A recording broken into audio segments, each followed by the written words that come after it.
deal with any more lies, Mr. Holness.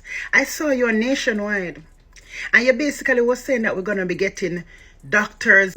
Mr. Holness, sir, the Jamaican people, we are tired of the lies. We're fed up.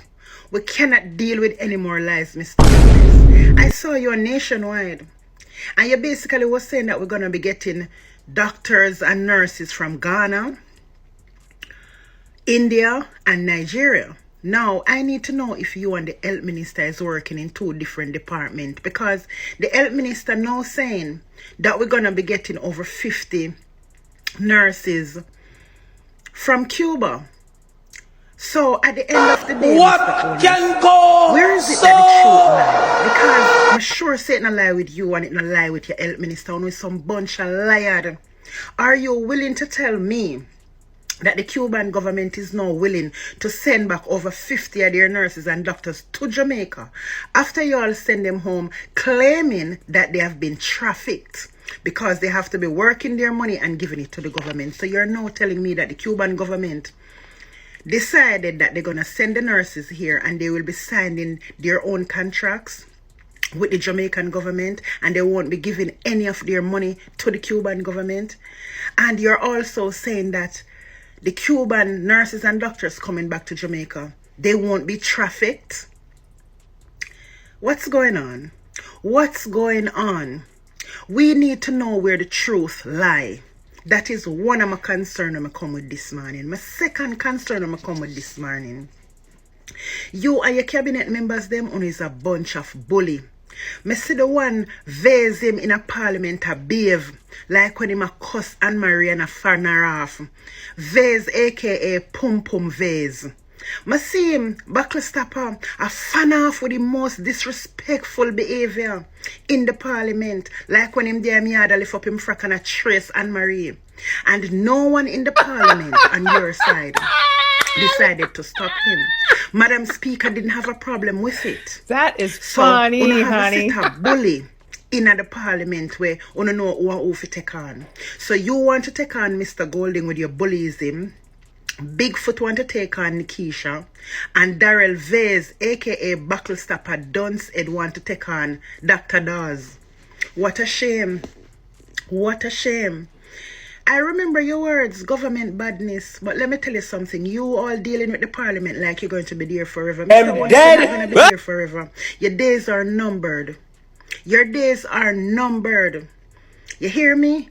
And when I look into all of what is going on, I can hear your voice continuously echo in my brain, stating that when it comes on to transparency, you are going to make sure that this government saw transparency and held people accountable. And so far, all I can see you're doing is conspiring. You conspire for thief, you conspire for lie, you conspire with the security minister for kill out the Jamaican people them and tell lie upon them. When is the Jamaican people ever gonna get a break from you criminals? When we gonna get a break? I would love to know, because this seems like it's a never-ending battle between the Jamaican people and this evil, corrupt, criminal government that you are the head of, calling yourself 1 PM. It's a shame and it's a disgrace to the nation. 8 months after Category 5 hurricane strike Jamaica and destroy how many parishes, you want to tell me that we still don't get no doctors and nurses from overseas? Why you don't call America? Why you don't call Trump and let Trump send some American doctors over here? Why not? Well, let us see how this is going to work out with the over 50 Cuban nurses and doctors that is going to return to Jamaica. Because let me tell you something, Mr. Holness, on a lie. I believe nothing that comes out of your damn mouth. You's a damn liar, and you's a thief, and you're cruel, and you's evil. Embarrassing. We need some milk. Stand up to you, Mr. Holness. We are going to stand up to you with your misinformation, your disinformation, and your lies to the Jamaican people. We're going to stand up. And when you say you're going to counter us individually, remember, we are the one out here countering you, because he's a damn liar. And we know say you're thief, evil. Why you think I don't answer the lab rats them when they're coming at me? Because if they can watch their leaders in parliament that representing them behave like hooligans, bullies with all the arrogance, how do you expect them to behave better out here? This is why I don't answer them. I don't give them my time. Because guess what? They are watching what y'all doing and displaying the same behavior out here. It is a shame though. It is a damn shame. It is a shame that we have a government where we cannot trust. We can't believe nothing we want to say on a lie, on a lie, on a lie. Security minister lie, health minister lie, prime minister lie. Jesus Christ, you know one bag of Eli on a lie. On a lie. And remember, we're not fools out here. We're doing the best we can by speaking on the things that y'all are doing. But let me tell you something, Mr. Holness. The revolution is brewing. It is brewing. And don't think you're going to get away with nothing that you done to Jamaican people. Don't think you're going to get away with it. Everything is going to take its place and time. Guys, I'm going biking.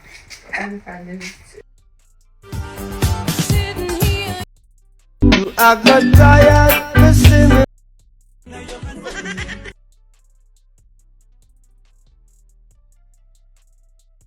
So somebody tell London 45 say TikTok tired her. TikTok say she say yeah I got tired fi see me face. Pop, pop, can't get me out of the race. Let me just get the article out that way. Cause me all nearly forgot about it. Dennis Mine at Jamaica bound MOUs from Venezuela, France, Switzerland. Let's read. Every generation has its defining policy test. Ours may well be whether Jamaica chooses to build its future upon engineering reality or upon political optimism. The recently announced Memorandum of Understanding involving Mr. Michael Leachin, Prime Minister Dr. Andrew Holness, and Energy Minister Darrell Vaz has once again placed small modular reactors before the Jamaican public as though nuclear power were the inevitable, glamorous next chapter of national development. It is not. That MOU rightly frames itself as no substitute for feasibility, geology, design, or financing. An MOU is not a feasibility study, an engineering design, a geological investigation, a financial close, or a license from nature to suspend the laws of physics. Scarcely had the latest enthusiasm emerged than nature issued three powerful reminders. Venezuela spoke through geology, France through thermodynamics, and Switzerland through cooling water reality. A Venezuelan flag is seen painted on a damaged wall. Three recent warnings Jamaica should not ignore. Country. What happened? Lesson for Jamaica. Venezuela. A major seismic event in the Caribbean, South American plate boundary region reminded the region that fault systems are not abstractions. Jamaica cannot plan high-consequence infrastructure as though Caribbean tectonics were a footnote. France. During the European heatwave, EDF reduced output or shut down reactors at several plants because river temperatures and environmental limits constrained cooling. Nuclear stations remain thermal plants governed by Rankine and Carnot realities, not by political ambition. Switzerland. The Besneau plant, cooled by the Ara River, had output affected during extreme heat as European rivers warmed. Even wealthy, disciplined, technically advanced countries cannot negotiate with overheated cooling water. So, the basis of this article already is very important. Because Andrew Holness have this grand idea, so they're going to use nuclear modular. What am I say? Small modular reactors, nuclear modular reactors, to deal with our electricity and energy problem. It's like the devil instructor, brother. Honestly to God. So now, this is important. The earthquake will hit Venezuela. Can you imagine we have these small modular reactors in Jamaica and an earthquake lick? We are sitting on tectonic plates. There's volcanoes all around the Caribbean. All of these tectonic plates are connected. We have something called climate change, right? That they're pushing. So the ocean is warming up. And the examples that he just gave a while ago between Venezuela, France, and Switzerland is that even though these countries have their money and they have bigger plants and they're using that technology, they face challenges to even keep those areas cool. Sorry about that, guys. They face challenges to keep those areas, those plants a temperature at a safe level, because if the temperature goes up, boom, right? Man, boy, this dude, man, hey, Andrew Holness he's not Andrew Holness. He's an alien in G. Oh my God. The significance of the Venezuelan warning lies not merely in magnitude, but in reminder. Jamaica and Venezuela are neighbors of the same restless Caribbean plate. Venezuela sits where that plate interacts with the South American plate. Jamaica sits where it encounters the North American plate through a complex network of strike-slip faults, including the Enriquillo Plantain Garden fault system. No cabinet decision repositions fault lines. No investment announcement negotiates with geology. Engineers speak of design basis events. The maximum hazard severity of facility is engineered to withstand. Yet reality has an unsettling habit of exceeding assumptions. Earthquakes rarely arrive as neat textbook events. They arrive with aftershocks, landslides, damaged roads, interrupted communications, power loss, bridge failure, water disruption, and panic.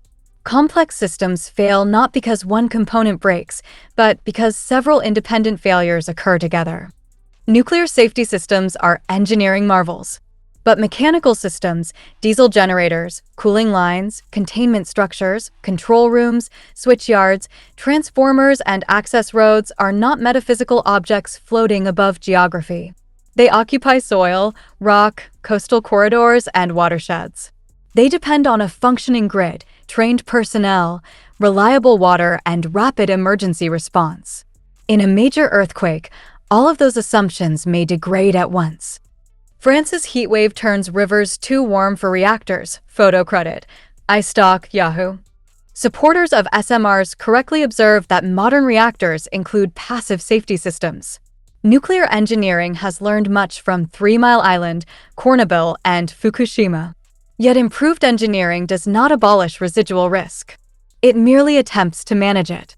Radioactive material requires absolute, long-duration containment regardless of reactor size.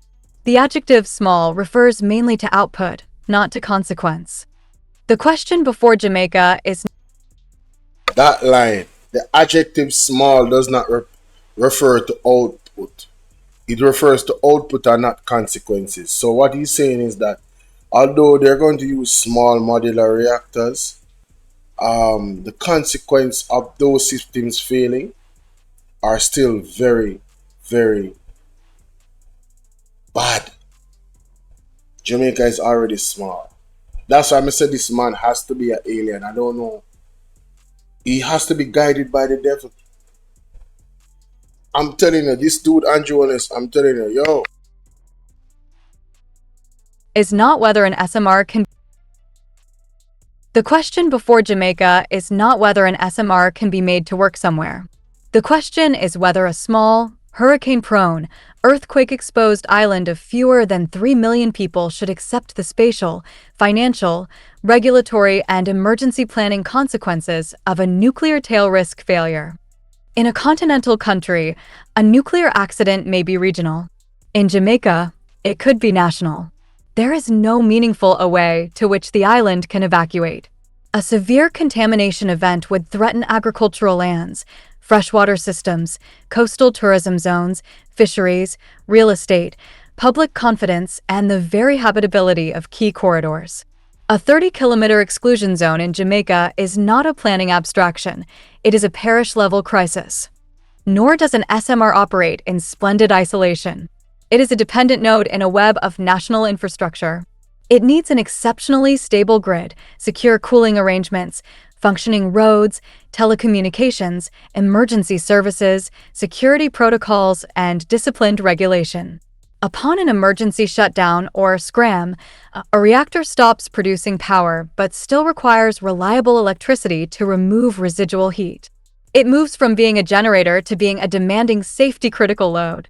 For Jamaica's small grid, where peak demand hovers below 700 megawatts, the sudden loss of even a 100 megawatts nuclear block would be a severe systemic shock.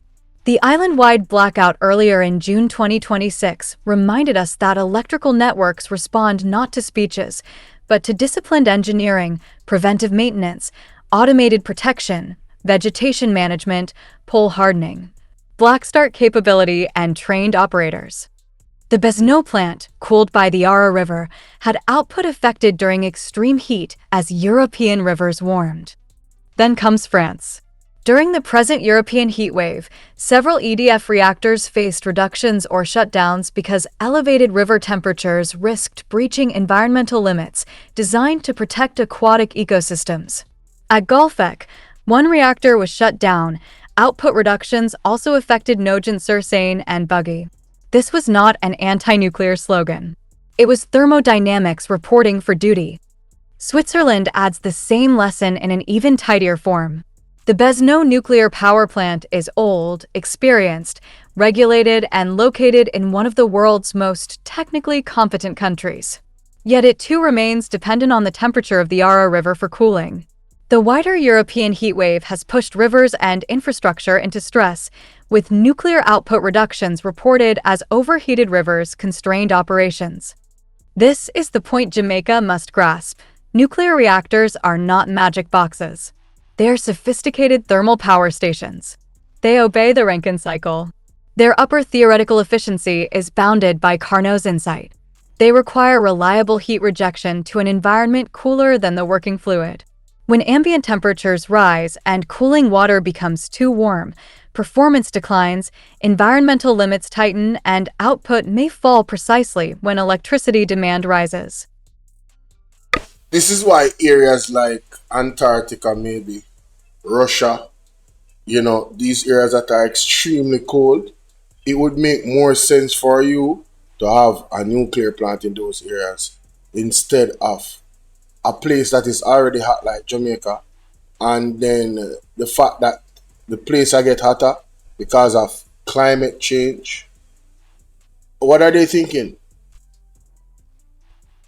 Crazy. Rises. Climate change, therefore, does not merely create storms and sea level rise. It also narrows the operating margins of thermal generation. A hotter Jamaica would not make nuclear cooling easier. It would make disciplined engineering, water access, environmental compliance, and emergency planning more demanding. This is why the wiser alternative is distributed resilience. Jamaica possesses abundant sunshine, wind corridors, farm biomass opportunities, small hydro potential, battery storage, smart inverters, and demand response possibilities. A diversified renewable system spread across thousands of sites is not merely cleaner, it is structurally more resilient. If one solar farm, wind site, microgrid, or biomass unit fails, the whole country does not become hostage to one specialized machine. Distributed energy also democratizes opportunity. It creates work for electricians, technicians, roofers, farmers, engineers, data specialists, and contractors across all 14 parishes. It strengthens hospitals, schools, water pumps, police stations, and community shelters. It allows microgrids to survive when the main grid struggles. It builds national competence from the ground up. Nuclear development, by contrast, concentrates risk, expertise, financing, and emergency dependence within one extraordinarily specialized enclave. It imports fuel cycle obligations, waste responsibilities, security burdens, decommissioning costs, and regulatory demands that will outlive several governments. The latest MOU should therefore be welcomed only if it provokes serious national scrutiny, not premature celebration. Jamaicans deserve evidence rather than enthusiasm, engineering rather than aspiration, hard numbers rather than glamorous renderings. Venezuela reminds us that plate tectonics cannot be moved. France reminds us that thermal plants cannot escape overheated rivers. Switzerland reminds us that even advanced societies must bow before cooling water limits. Taken together, these three Jamaica-bound warnings point to one conclusion: nature negotiates with no one. Governments may sign agreements with financiers, foreign agencies, and technology promoters. But no government has ever signed an MOU with the Caribbean Plate, the Rankine cycle, the Carnot limit, or the second law of thermodynamics.